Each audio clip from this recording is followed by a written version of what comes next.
আমি যেহেতু বিএনপির একজন সংসদ সদস্য প্রার্থী ছিলাম, ইলেকশন করেছি এবং এই বিএনপির জন্য আমার যে স্যাক্রিফাইস, আমার জীবন তছনছ হয়ে গেছে। কাজেই আমি বিএনপিকে নিয়ে কথা বলতে পারি, আমার সে অধিকার আছে।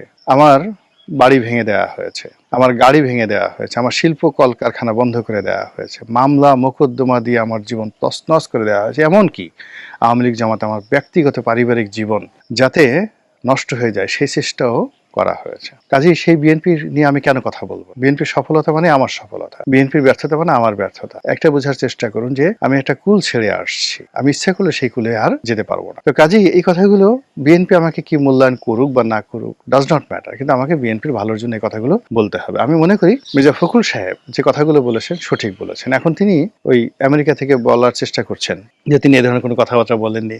আমার কাছে মনে হচ্ছে তিনি কি বহিষ্কারে ভয় পাচ্ছেন, তিনি কি জামাতের ভয় পাচ্ছেন, অথবা অতীতে যেভাবে তারেক রহমান সাহেব জামাতকে প্রিভিলেজ দিতে গিয়ে তার দলের অনেকের সর্বনাশ ঘটিয়েছেন, এইবারও কি সেই ঘটনা ঘটবে? অথবা তিনি কি তার পদ হারানোর ব্যাপারে চিন্তিত? কিন্তু বাস্তবতা হলো তিনি তো অনেক আগের থেকেই এই পদ ছেড়ে দেওয়ার জন্য আগ্রহী। এই পদ তো তাকে কখনো আকৃষ্ট করেনি, তিনি বরং অসুস্থ। তো সেই দিক থেকে আমি মনে করি তিনি যে কথাগুলো বলেছেন সেটা খুব স্ট্যান্ড নিয়ে, শক্তিমত্তা নিয়ে তার সেই বক্তব্যের উপর অবিচল থাকাটাই আমার কাছে মনে হচ্ছে যুক্তিযুক্ত। মহান আল্লাহ আমাদের সবাইকে হেদায়েত দান করুন, হেফাজত করুন। আসসালামু আলাইকুম ওয়া রাহমাতুল্লাহি ওয়া বারাকাতুহু।